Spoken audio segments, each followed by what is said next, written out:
Em nome do Pai, do Filho e do Espírito Santo. Amém. Louvado seja nosso Senhor Jesus Cristo. As madrepérolas são banhadas pelas águas do mar e, contudo, não são penetradas por elas. Perto das ilhas de Celidônia, existem fontes de água doce no meio do mar. Os piranetas voam por entre as chamas e não se queimam. Estas são palavras de São Francisco de Sales e estão presentes na introdução de sua obra Filoteia. Meus amigos, assim como as madrepérolas são banhadas pelas águas do mar e não são afetadas por elas, assim deveríamos ser nós, cristãos, sobre este mundo. Viver de tal maneira que o espírito do mundo não impregnasse nossa alma de criaturas redimidas por Deus. E existe uma grande incoerência entre aquilo que nós somos e aquilo que nós deveríamos ser. Nós deveríamos ser os melhores amigos de Deus, vivendo longe do pecado e da indiferença para com Deus, com a sua lei e a sua igreja. Nós deveríamos amar a Deus sobre todas as coisas, de toda a nossa alma, com todo o nosso espírito. Nós deveríamos viver em constante oração, como nos ordenou o nosso Senhor, rezai sem cessar. Deveríamos tratar os outros como nós mesmos gostaríamos de ser tratados por Deus. Amar o próximo. Deveríamos segurar as nossas línguas, não criticar ninguém, não caluniar, não difamar, não fofocar. Deveríamos ser honestos conosco mesmos, deveríamos evitar a procrastinação, meus amigos, o desperdício de tempo, a indiferença para com Deus. Deveríamos ser puros e castos, modestos e repletos de pudor. Deveríamos ser honestos, sem mentiras, sem hipocrisias. Deveríamos ser comedidos dentro de casa e na família, não levantar a voz, saber auxiliar, ser compreensivo, manso e calmo. E quem somos nós?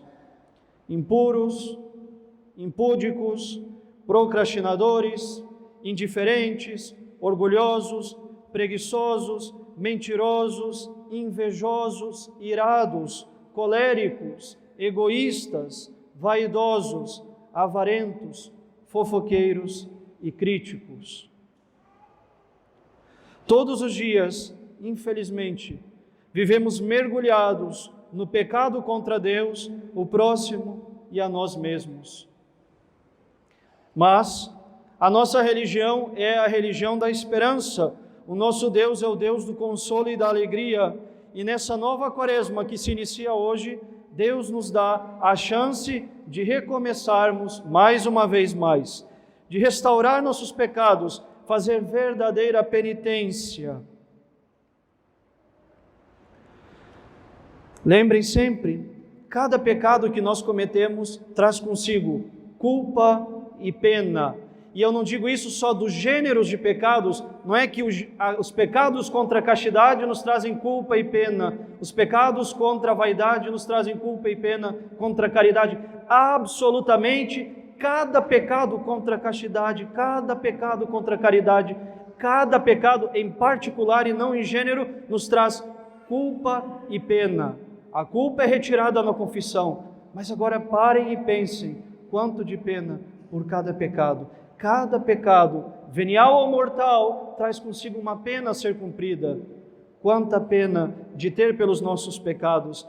O que apaga essa pena, meus amigos, é a penitência. Penitência, ter a pena, carregar a pena, suportar a pena, pagar a pena dos nossos pecados.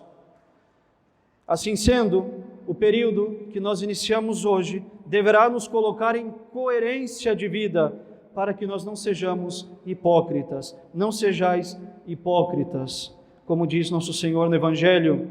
Nós acabamos de receber as cinzas sobre as nossas cabeças. Poderemos finalmente esperar então, meus amigos, que destas cinzas nós renasceremos vivos e coerentes em nossa vida de cristãos. Assim como a fênix renasce das cinzas, assim nós, cristãos, renasceremos das cinzas. Se a recebemos, é para lembrar que durante os próximos 40 dias lutaremos para morrer melhor, para morrer cada vez mais, a fim de que na Páscoa do Senhor, com Ele, nós ressuscitemos, tenhamos vida nova.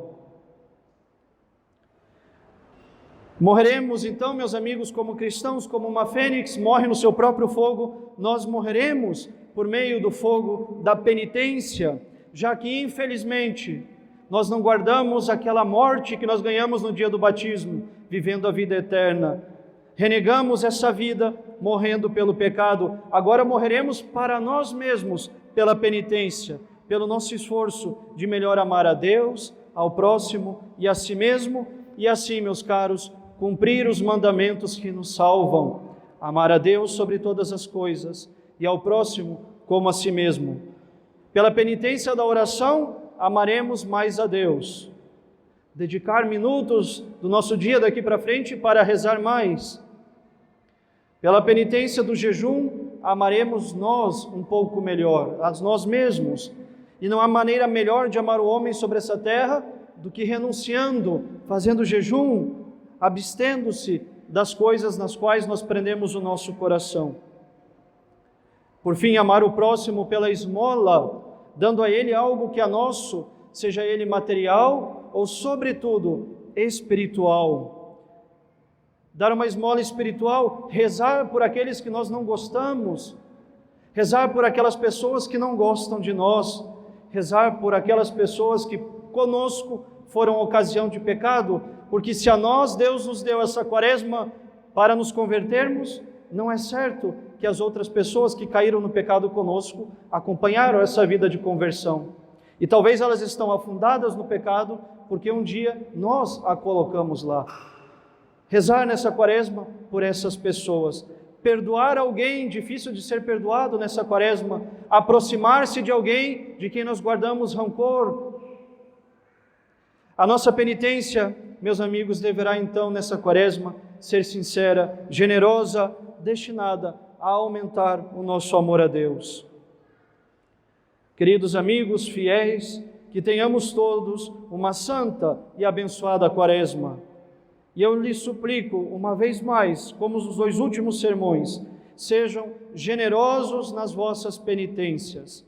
E gravem isso, o tamanho da generosidade das vossas penitências será, no final da quaresma, o tanto de amor em que crescerão na vossa relação com Deus, com o próximo e consigo mesmo.